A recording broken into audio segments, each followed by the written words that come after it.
Jonah chapter 4, going to be in verses 1 through 11. It will be on the screens behind me as well. Here's what the word of the Lord says. It says, "But it displeased Jonah exceedingly, and he was angry. And he prayed to the Lord and said, O Lord, is not this what I said when I was yet in my country? That is why I made haste to flee to Tarshish, for I knew that you are a gracious God and merciful, slow to anger and abounding in steadfast love, and relenting from disaster." Verse 3, "Therefore now, O Lord, please take my life from me, for it is better for me to die than to live." And the Lord said, "Do you do well to be angry?" Jonah went out of the city and sat to the east of the city and made a booth for himself there. And he sat under it in the shade until he should see what would become of the city. Now the Lord God appointed a plant and made it come up over Jonah, that it might be a shade cover over his head to save him from his discomfort. So Jonah was exceedingly glad because of the plant. But when dawn came up the next day, God appointed a worm that attacked the plant so that it withered. When the sun rose, God appointed a scorching east wind, and the sun beat down on the head of Jonah so that he was faint. And he asked that he might die and said, "It is better for me to die than to live." But God said to Jonah, "Do you do well to be angry for the plant?" And he said, "Yes, I do well to be angry, angry enough to die." And the Lord said, "You pity the plant for which you did not labor, nor did you make it grow, which came into being in a night and perished in a night. And should not I pity Nineveh, that great city, in which there are more than 120,000 persons who do not know their right hand from their left, and also much cattle." Praise be to God for the reading of his word. You guys can be seated. I would like to tag the text for our exchange this morning. Our hurdles, God's mercy, and compassion for the city. Our hurdles, God's mercy, and compassion for the city. Many of us have set out on the terrain, the trajectory to want to reach a people and to make a difference. You have probably had that desire within yourself that I want to be a part of changing the world, changing lives. But oftentimes you are met by hurdles. Oh, those hurdles that you sometimes don't want to admit that are a reality in your own life. The hurdles that stop you from moving forward in your faith. You have great intentions. You know yourself. You have the best intentions at heart all the time. But as much as you try, there keeps coming up hurdle upon hurdle that hinders you from showing compassion, maybe towards others, or even, as we've been talking about throughout this series, of living out the mission of Jesus. If this is your first time with us this morning, my name is KJ, and I'm the lead pastor here at New Valley Church, and we have been walking verse by verse through the book of Jonah, chronicling what it means for us to be on mission for God. And this morning, as we come to this sermon, we're coming to this time in Jonah's life where he's shared good news, but he's struggling. But here's the main point of the sermon that I want us to take away this morning, that God's compassion extends beyond our emotions and seeks to conform our hearts. I'm going to say that again. God's compassion extends beyond our emotions and seeks to conform our hearts. Jonah understood the call for his life to be obedient, to make disciples, but he struggled with the sense that God was calling him to be compassionate in his call to make disciples. Here's what I want you to get from this real quick, is that you can try to be obedient, but it'd be divorced from your worship. And when it's divorced from your worship, you'll lack compassion.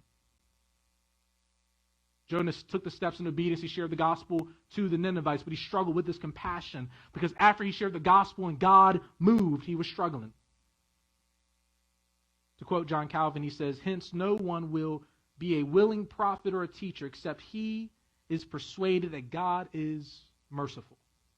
Have you been persuaded enough that God is merciful so that you can have compassion for the people in our city, in our community? Have you been persuaded to that? You want to reach people. You want to make disciples. That's part of your heart's desires, but do you have enough compassion?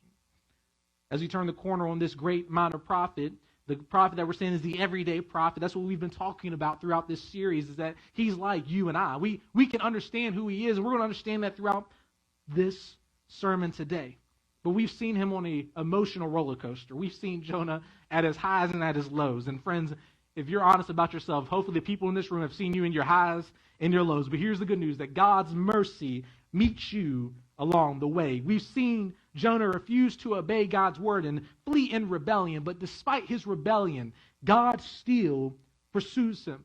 Even though he rebelled, God appointed a great fish to swallow him up and to save him and to keep him so that he could renovate his heart. But what we see in this passage today is that renovation maybe wasn't fully complete. That God started a good work in him, but God wasn't done working in Jonah's life. And friends, maybe that's your hurdle today. That God has started a good work in you and you think that's it. That's why you haven't progressed in the Christian faith. That's why you haven't taken steps forward, because you're like, God, you're done with me now. I had the moment, the aha moment. I said I wanted to follow Jesus, and now I'm good. Remodeling takes some time. If you ever worked on a house before, it's a long process, a grueling process at times, you know. You go into a project, if you've worked on your house before, and you think it's going to take 2 hours, and it takes 5 hours, unless you're just that incredible stud that just knows how to do everything quickly. But that's not me, okay? And so it takes a while. It's a process. And we need to trust God in this process, because Jonah was the prophet that went to them and said, yet 40 days, Nineveh shall be overthrown. And people turned and repented and looked towards God. God used him in that moment. Yet we see that Jonah did not understand the full meaning and weight of the message that God intended to communicate. Think about how troubling that can be. That you can go out and share the good news of the gospel, yet you are still in a posture where you don't even understand the full weight of it in yourself.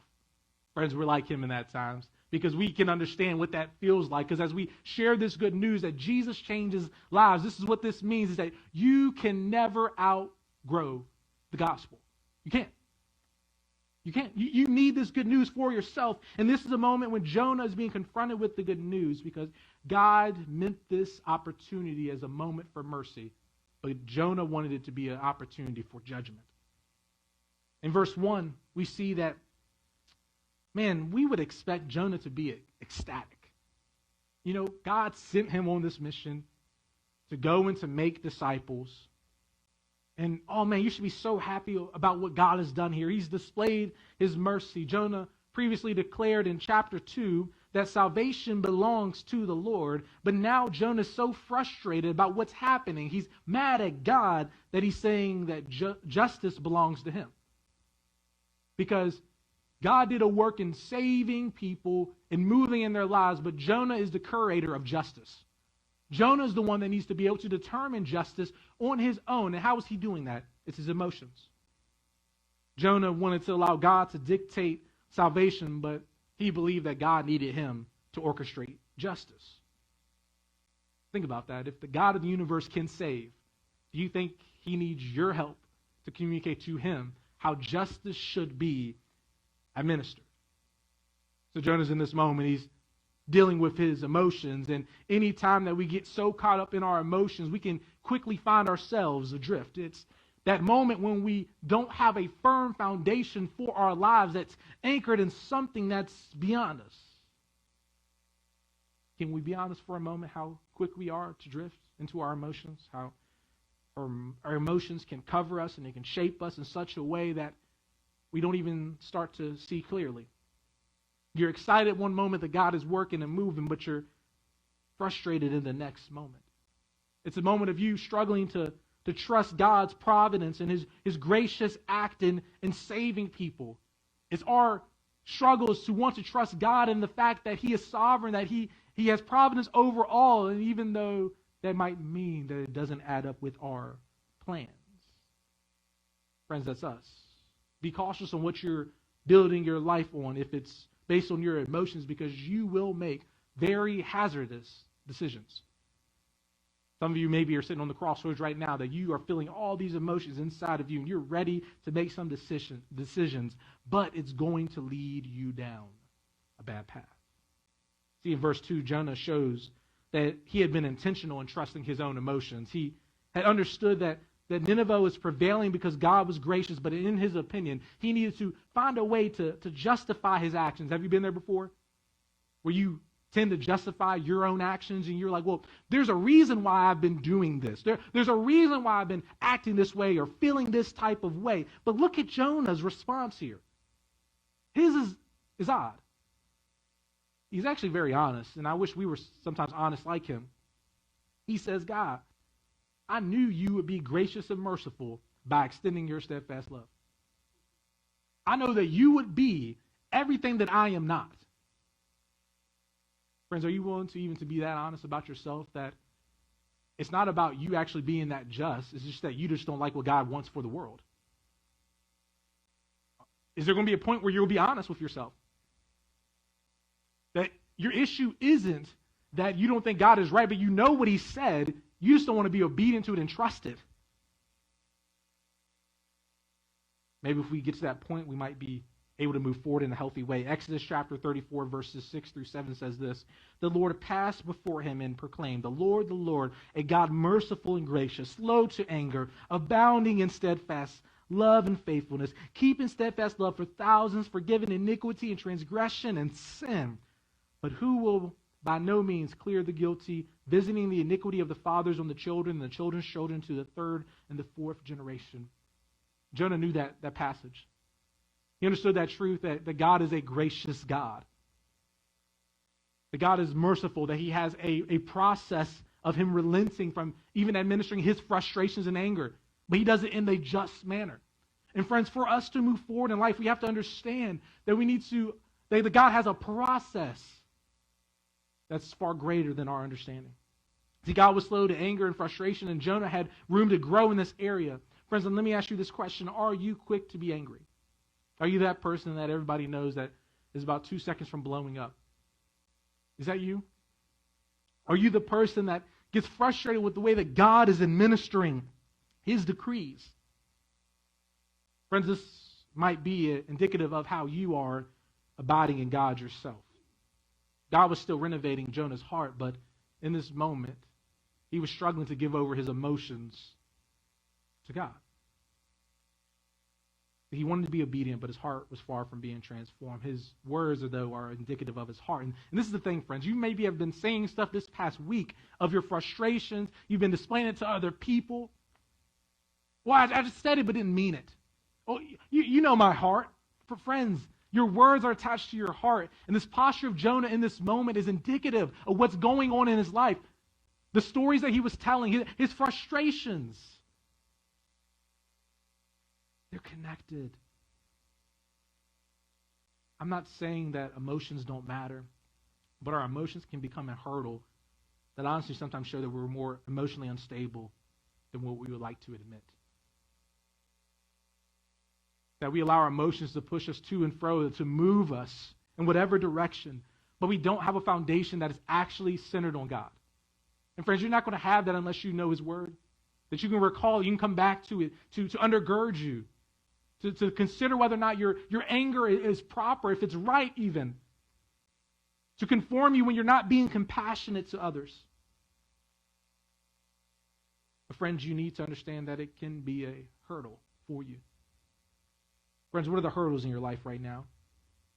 What are the emotional hurdles that you're struggling with? You're struggling to move forward. Because for Jonah, he's frustrated, he's angry, he's compassionless. He's been trying to justify his actions. He's blaming it on them. He's looking at Nineveh saying, you Ninevites, you've done this. You deserve this. How many times, though, do we blame our emotions on those around us? Your emotions well up from your heart, not from them. Well, I would not have been so rude if they wouldn't have. Well, you know, I would have been, come on, like you know me. That one time that person they did this to me and I just lost it. When are you going to hold yourself accountable for your own emotions? When are you going to allow God to do a work in your heart, to allow him to supersede over as a king and Lord of your life, to trust him in those emotional moments? See, Jonah here was at a point where he was like, I'm willing to die over this. I'm so depressed over this because my emotions are so up and down. And I'm not naive enough to believe that there aren't people in here that felt maybe something like that before. That your emotions have been so up and down that you have struggled for hope. Friends, there's good news. The gospel. Jesus brings renewal. Jesus changes lives, and he comforts us even in those weakest and lowest moments of our lives. You're not alone. But here's the idea. Without a foundation that you're building, that you're investing in, that you're giving yourself to, you are going to feel more alone. Friends, God hasn't left you. And even in this moment when Jonah felt like he was alone and he would rather not be here, God met him multiple times. God kept showing himself to him. Even in this moment where he's like, I don't even want to live this life anymore. God kept meeting him there, friends. And so if you're maybe struggling right now, you're like, I don't understand my purpose. I don't understand what's going on. Understand that God is still pursuing you. God's mercy is not just for those outside of the church, but for those inside of the church. He's still pursuing you. He's appointed times such as this to meet you where you are at. But friends, you have to be honest about your emotional health.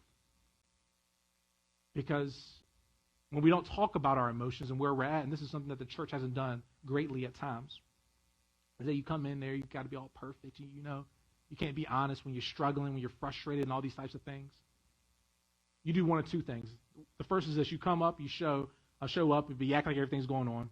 Or the second one is that when you have problems, you stay away. Friends, what you need to do is you need to press in and be present and be open and honest about where you're at and allow the gospel to do a work in community to help us to move forward together. Friends, you are not alone. But here's the issue for Jonah. Jonah, for him, his feelings would have been relieved by justice and not God. And you might feel like, well, aren't they so intertwined?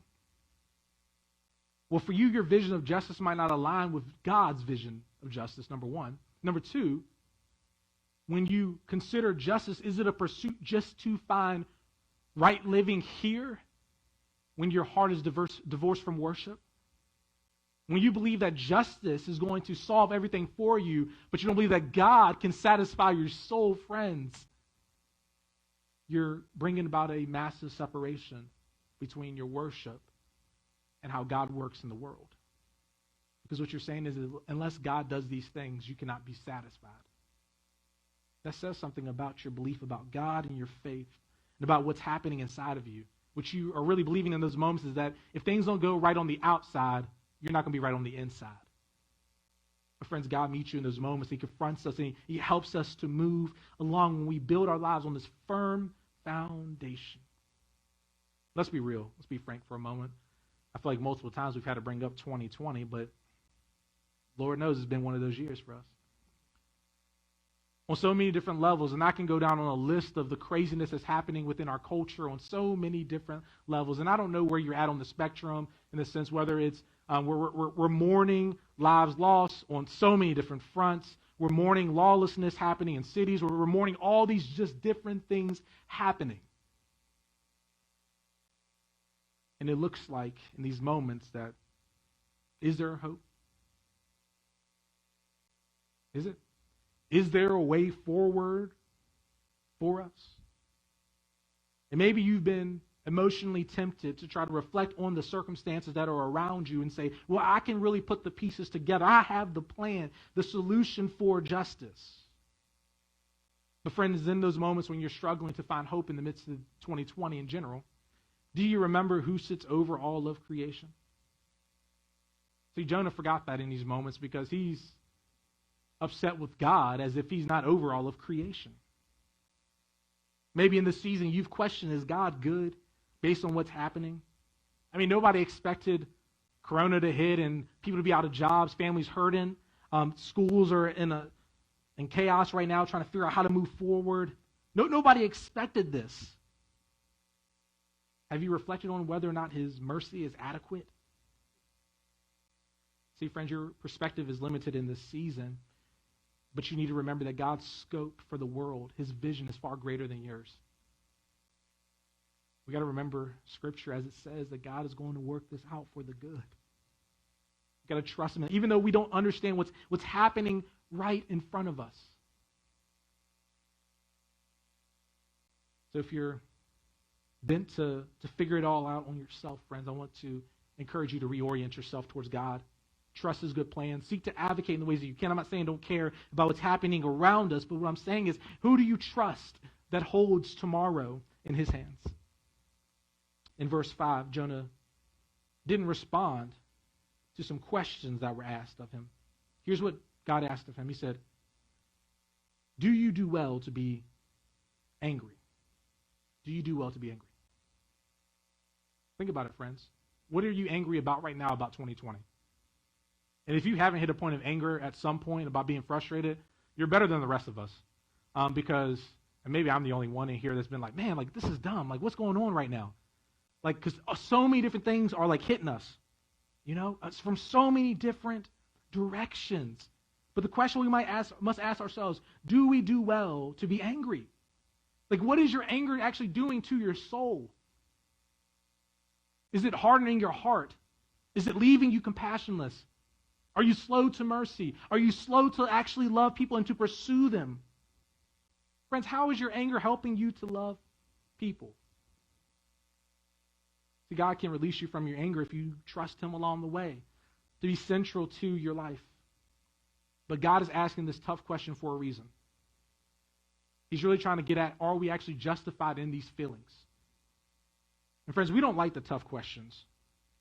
You know when somebody sits down with you at the table and asks you the tough question, you want to just crawl into a corner and get away from them. Because what does it do? It exposes your heart. So this is that moment that you want to go on social media and just go in on people. Is it helping you to love people? That moment when you're just so frustrated with the world, you don't even want to be around people, is it helping you actually to love others, to love God rightly? Friends, these are the tough questions that we need to ask ourselves in this moment to move forward in a healthy way. The way that Jonah responded, though, is that he ran. He ran away, fled to the outside of the city, and decided to watch the city go down in destruction, in his opinion. He's like, well, it's coming. They're going to get what they deserve. How many times have you maybe thought that in 2020? Oh, they'll get theirs. Come on, somebody. Don't act like y'all, see, try to be all sanctified, solidified, all that type of stuff, you know. Like, oh, we don't ever have these bad thoughts. You've thought that before. Oh, it's going to come and happen to them. God will take care of that. Friends, is your heartbeat and desire, Lord, will you be merciful? Will you bring this about in your right timing? Will you work in this city? Will you save people? Will you change hearts? But no, we're like Jonah. We take the time to make a booth to show that we want to emotionally, mentally, and physically decommit from relationships with people, to wallow in our feelings and to be there, just to watch what happens.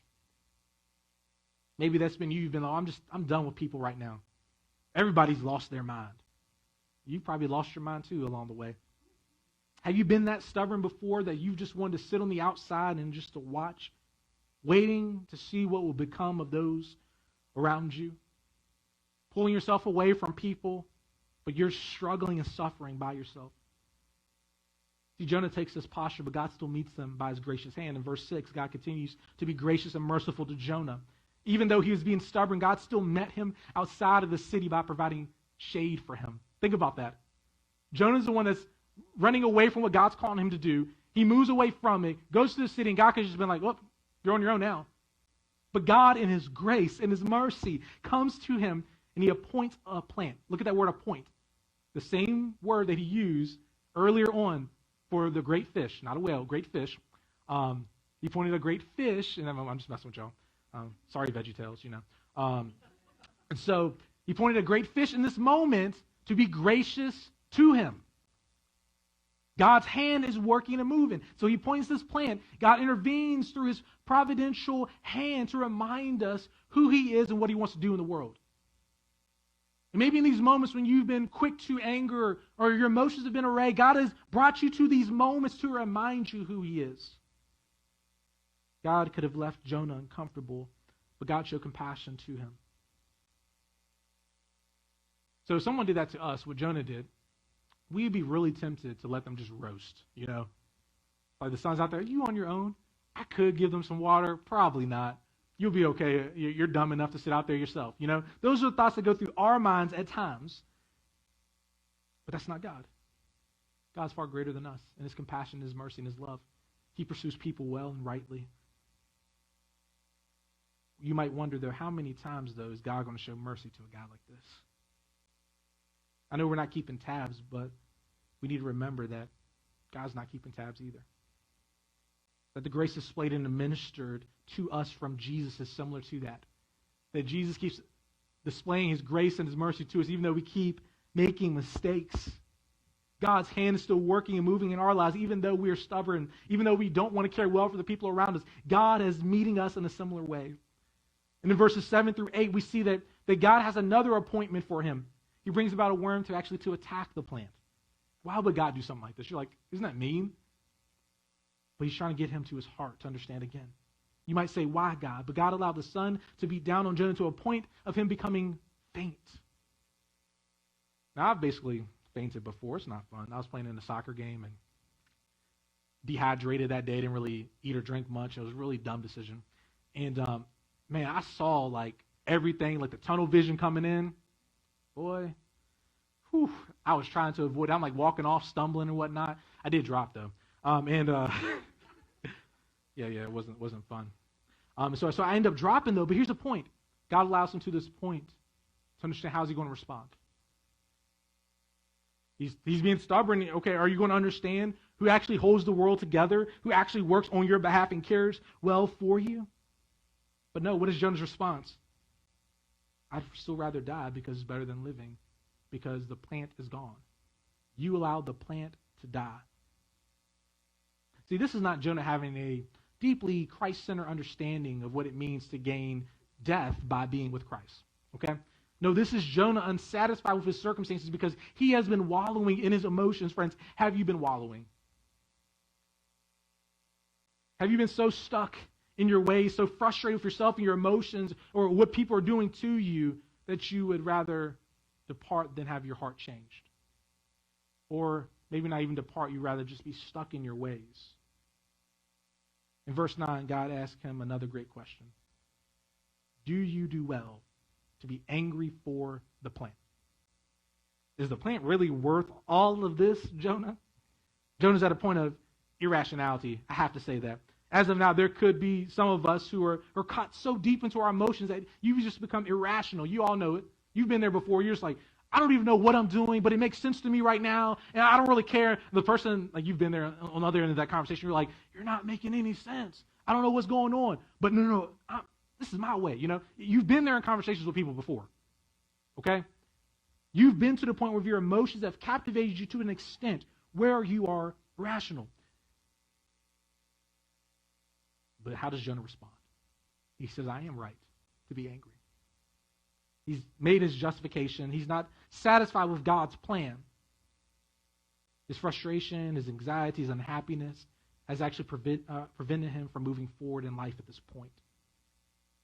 Friends, have you been to a moment in your life, maybe right now, that you are struggling to take steps forward because you've allowed all those elements to captivate you? The point I'm trying to make here is that Jonah sat in his booth to watch what was happening so that he could wallow. What is your booth?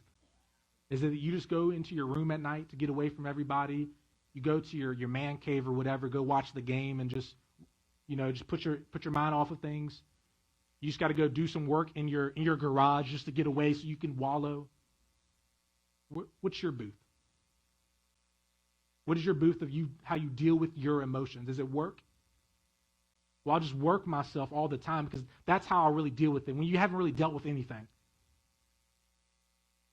Friends, that's how our emotions in our own lives can be a hurdle for us moving forward. Friends, you need to invite people into your lives that are willing to love you enough to say, move on from those. Fight them. You can't allow this to be the booth of your life that you've built to protect you, to isolate yourself from others instead of moving forward. So in verses 10 through 11, the Lord kindly and strongly brings Jonah's emotions and his compassion, God's compassion, to full circle. You pity the plant who did nothing more for you. Yes, it protects you with shade. You pity that plant more than 120,000 people whom you were called to reach. Like, you were really ready to die over a plant? But God's appointed these people here. Sadly, we are in a culture that's growing that finds more affinity to animals and plants than people. It's sad. People care more about animals and plants than people. I could tell you many stories from living in Richmond about some of those things happening. That's another day. We can get coffee over that. I'm not saying that we shouldn't care to steward God's creation. That's not the argument I'm making. But Jonah was more inclined to care for the plant than people because he lacked compassion for people. He allowed his opinions, his emotions to be Lord. He didn't like how the people were.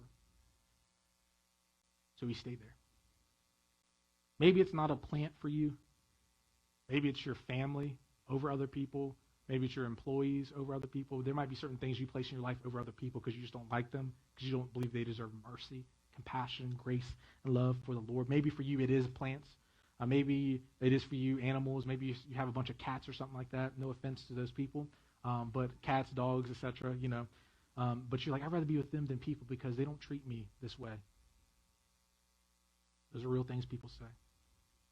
I'm sorry you feel that way, if that's you. But God has called us to have compassion for people. And friends, I know that God has called us to have compassion for the people in our city here, to love and care for them, to share with them the good news of the gospel, that Jesus does save, and that God does have mercy, and he displays it adequately to people. But for us to be able to move forward in this manner, to not allow our emotions to be a hurdle for us moving forward, we need to see if our affections are in alignment with God's affections and desires for his people in creation. Like, are they in alignment, or are you trying to work it out yourself?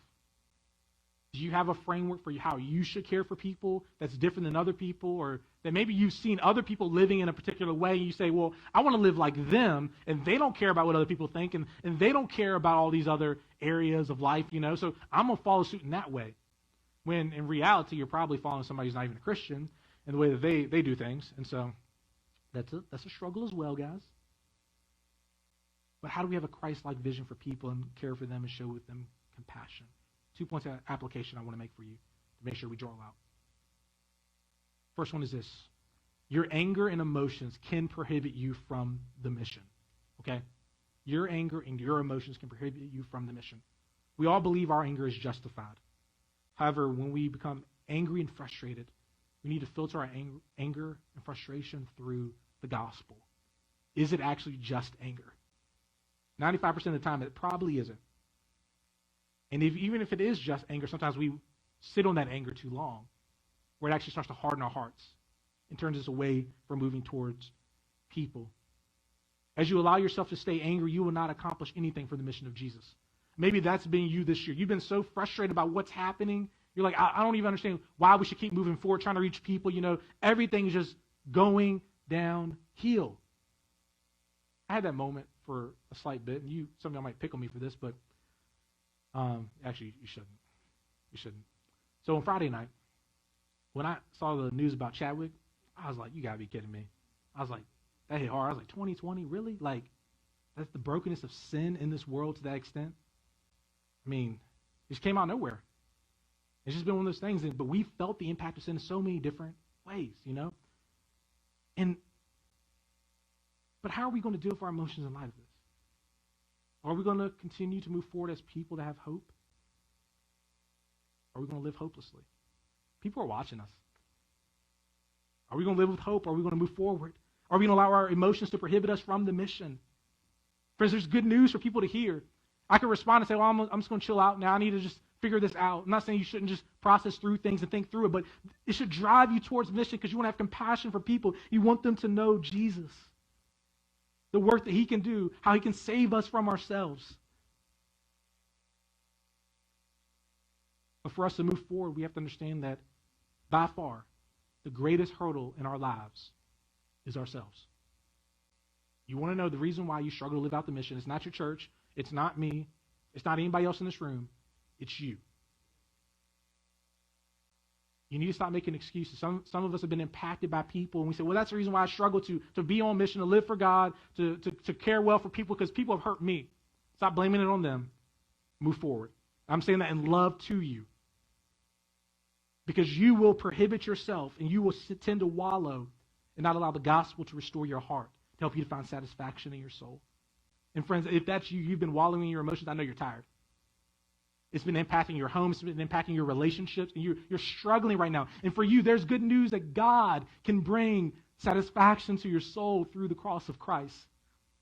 And that's not just you need to get saved type of conversation, but that's you dwell in communion with the Lord every day because he can satisfy your soul. We got to deal with our emotions. Second is this. God determines what is just and unjust. So allow him to determine what it means to show compassion. At the end of the day, we do not determine what is just or unjust, but we have God, his word, how he has revealed it to us, what is just and unjust as humans. We need to relinquish our ability to try to control. Friends, stop trying to control 2020. We were trying to in so many different ways. We need to engage, yes. But we think that we're the litmus test, not God. We need to run to his word and see how he categorizes things, and we need to move in light of that. As Christians, we do not have God's word for no reason, but we need to allow it to be something that speaks truth to us. And in Jonah's story, he tried to bring God's word against God to justify his decisions. Don't do that. Avoid trying to justify yourself, but ask God to make you compassionate for those around you. Ask God to help you to understand his justice so you can care well for people. One thing that's interesting about Jonah is that he always wants the mercy for himself, but he doesn't want to display it to others, and maybe that's been you. Again, reflect on God and what he has for you there. Friends, God calls us to show compassion, and it's not your decision who deserves it. How will you respond? Friends, we have hurdles, things that keep us from living out the mission of Jesus. We have struggles that are real, but God's mercy is evident and meets us every day. And God's still calling us to show compassion to those around us because in the same ways that you're struggling, they're struggling. You don't know somebody's story, what they're going through, what they've been through to bring it to the point they're at today. Things that have shaped them, have impacted them. But do you trust God, who's the author of the story, who sits over all creation, to justly engage people where they are at? Do you trust him in that? Do you trust him to help you to navigate 2020 in an adequate way? Are you going to trust God to help you get over your hurdles that are real in your life? He can, if you trust him. Friends, God's near. He showed us his love through his son on the cross, and that's good news for us.